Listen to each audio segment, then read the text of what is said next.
Concept ना तैयार हो तो तैयार कर लीजिए, इससे प्रश्नों को आप लोग आसानी के साथ कर पाएंगे। ठीक है, चलिए हम लोग अगले प्रश्न पर चलते हैं और देखते हैं हमारा अगला प्रश्न क्या है। स्टूडेंट्स आप लोग क्वेश्चन नंबर 3 को ध्यान से देखिए। 3 नंबर में क्या कहा जा रहा है, पढ़िए आप लोग। इसमें कहा जा रहा है आकृति 6.25 में यदि PQ समांतर ST हमें दिया है, जो हमारी PQ है वो समांतर ST है। लिख लेते हैं, दिया है तुम्हारा PQ है वो समांतर किसके, ST के। Angle PQR is equal to angle PQR is equal to 110 degree. Angle RST is equal to 130 degree. तो QRS मान, जो हमारा एंगल QRS है, हमें इसका मान निकालना है। चलिए हम लोग फिगर बना लेते हैं। तो स्टूडेंट्स जो हमारा फिगर है कुछ इस तरीके से बना हुआ है, आप लोग फिगर को बना लीजिए। ठीक है, ये हमारा क्या है, PQ है।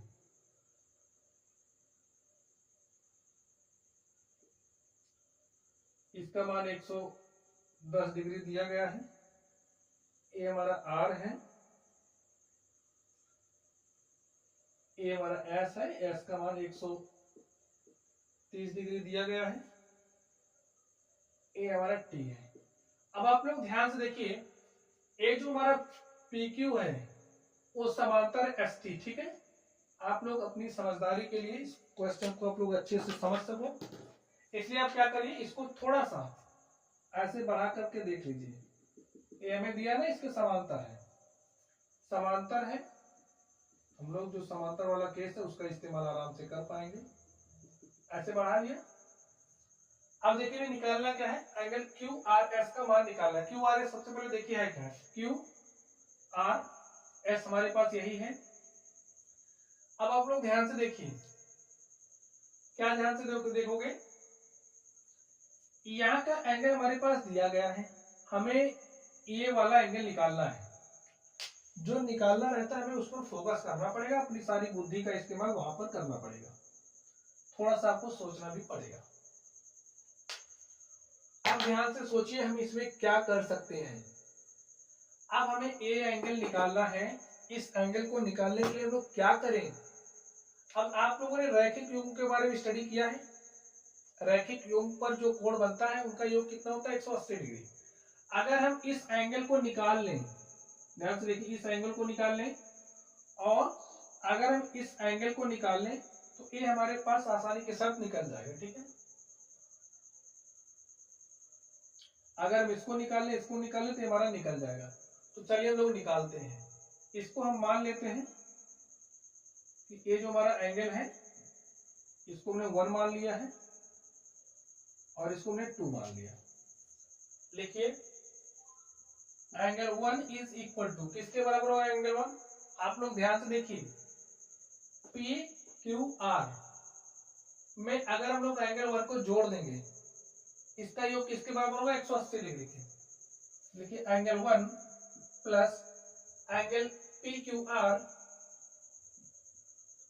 Is equal to 180 degree. अब आपको 180 डिग्री क्यों, भाई देखिए रैखिक योग बन रहा है ना, इस तरीके से हमारे पास बन रहा है।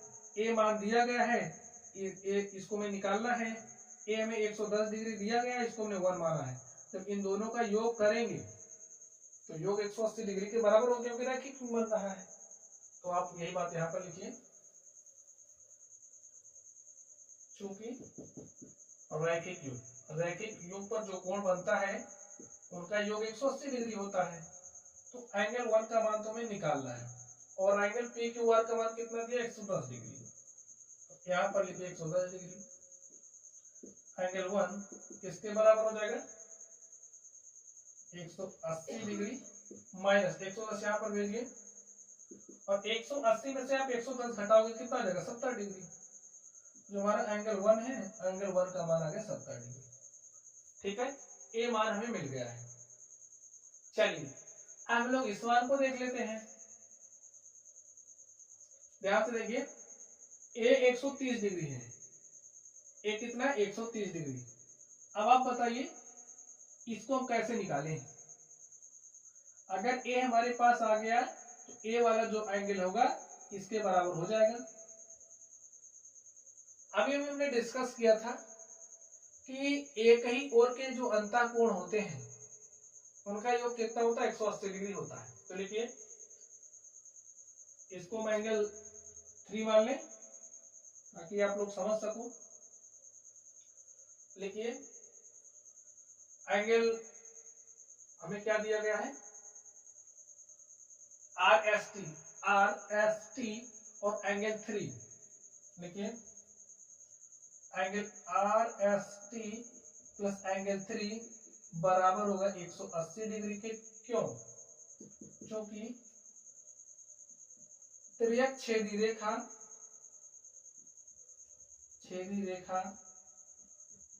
के एक ही तरफ बने अंतःकोणों का योग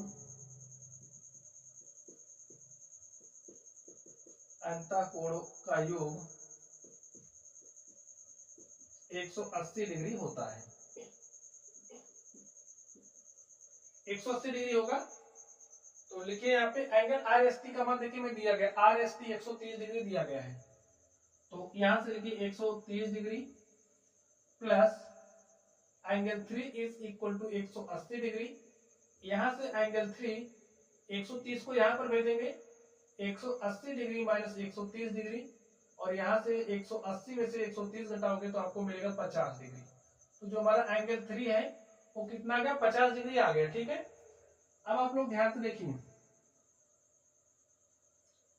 ए एंगल 3 इसके बराबर होगा, ठीक है, इसके बराबर होगा। लिखिए एंगल 3 बराबर होगा एंगल 2 के।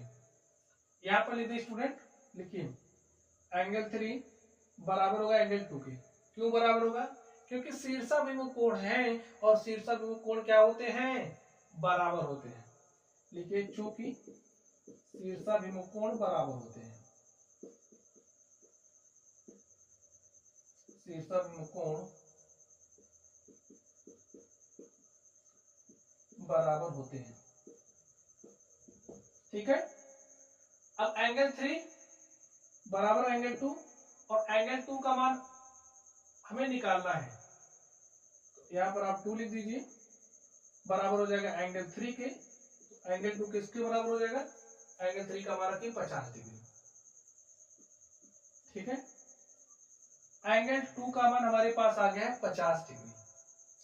अब आप लोग ध्यान से देखिए, चित्र को ध्यान से देखेंगे समझ पाएंगे। चलिए यहाँ पर एक्चुअल वैल्यू लिख देते हैं, ठीक है, ताकि आप लोग चीजों को समझ सकें। तो जो हमारा एंगल 1 है, एंगल 1 का मान आया है 70 डिग्री। जो हमारा एंगल 2 है इसका मान आया 50 डिग्री। अगर हम आप लोग ध्यान से देखें तो यहाँ पर ये क्या बना है, Q, और यहाँ पर हम लोग मान लेते हैं कुछ भी, QRST है, P भी है, तो इसको अगर हम U मान लें, देखिए QRU क्या बना रहे हैं, एक त्रिभुज बना रहे हैं। QRU क्या बना रहा है, एक त्रिभुज बना रहा है, और त्रिभुज के तीनों कोणों का योग कितना होता है, 180 डिग्री। अब यहाँ पर देखिए 70, 50, 120 डिग्री बन चुका है, बचा कितना, 60 डिग्री। तो ये जो हमारा एंगल है वो हो जाएगा कितना, 60। तो इस बात को आप लिख लीजिए, और इसी के साथ ये जो हमारा प्रश्न है वो क्या हो जाएगा, सॉल्व हो जाएगा। चलिए लिख लेते हैं, यहाँ पर लिख दे, लिखिए कौन सा एंगल में निकालना था, QRS। अब आप लोग ध्यान से लिखिए, एंगल QRS प्लस ये जो हमारा एंगल 1 है, ठीक है, एंगल 1 प्लस एंगल 2 का योग होगा 180 डिग्री। लिखिए चूंकि त्रिभुज के तीनों कोणों का योग 180 डिग्री होता है।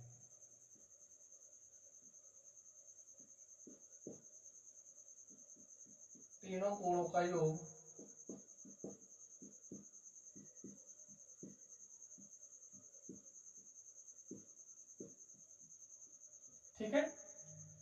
एंगल क्यू आर एस का मान हमें निकालना है।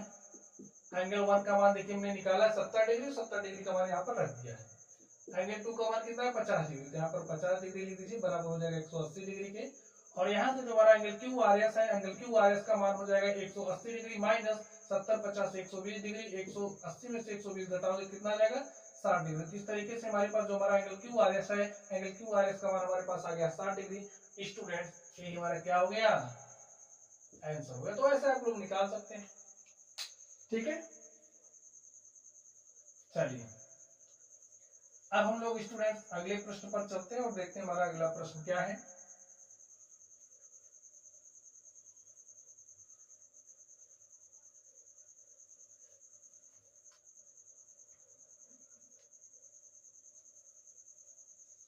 चलिए हम लोग क्वेश्चन नंबर 4 पर चलते हैं और देखते हैं क्वेश्चन नंबर